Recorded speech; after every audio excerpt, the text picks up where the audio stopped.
President Alar Karis of Estonia is not only a statesman, he is an academic with a long history of teaching at universities throughout Europe. His work has been cited more than any other scientist of his generation who comes from Estonia, and he joins us now to talk about Estonia's digital transformation, unicorns, and so many other issues. Thanks so much for being with us today, Mr. President. Thank you for inviting me.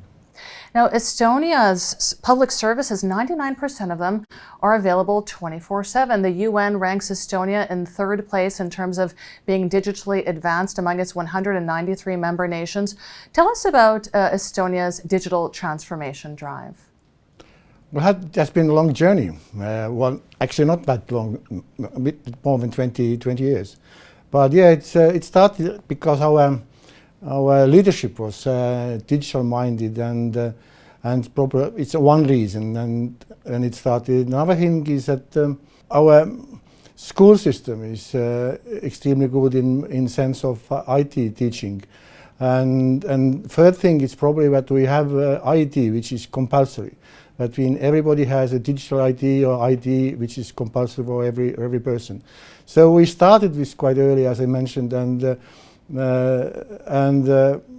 all these e-government practices what we have, and also e-governance practices have been developed recent years. That means you have access to many services, as you mentioned, and it's for free, and it's a collaboration between state and private enterprises. So this is how we develop, and now we are moving more and more to new services, and basically you can do every service online apart from marriage. Well, I'm sure that will come at some point in the near future. Yeah, it could be, yeah.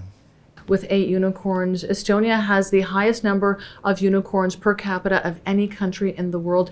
To what do you attribute this business success? First of all, it started behind these unicorns is our school system, which is general school system is very good. We are top on this, all these tests what we have in the world, and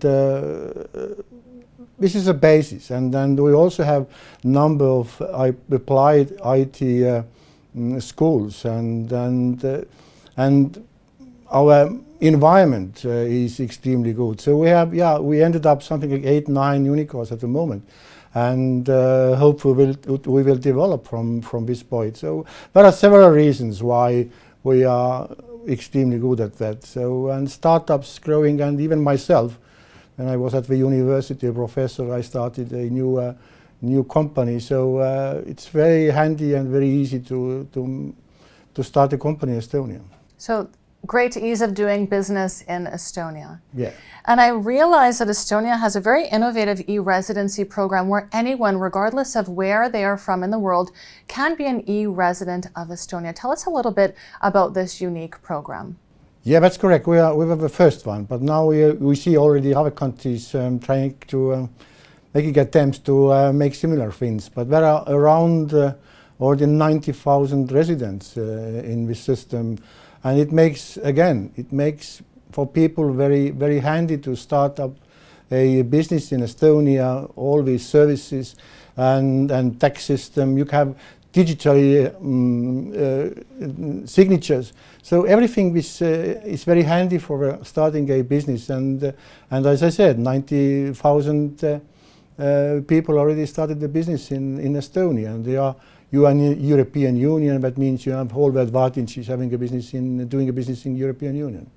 Now, in terms of GDP growth, the OECD anticipates that Estonia will see 4.5% growth in 2022, and then that is anticipated to go down to 3.8% growth in 2023. So to what do you attribute really this year's growth and next year's reduction in growth, and do you anticipate that these numbers will still be true considering the current conflict in Europe? I mean, Estonian analysts say it's around 3%, and it's very difficult to estimate the growth because of this Ukrainian war and also COVID. But I think for Estonia, being open for businesses, and again, this IT sector is also developing very fast. So this COVID is a way we will start developing again. So 2-3% is not a problem for Estonia.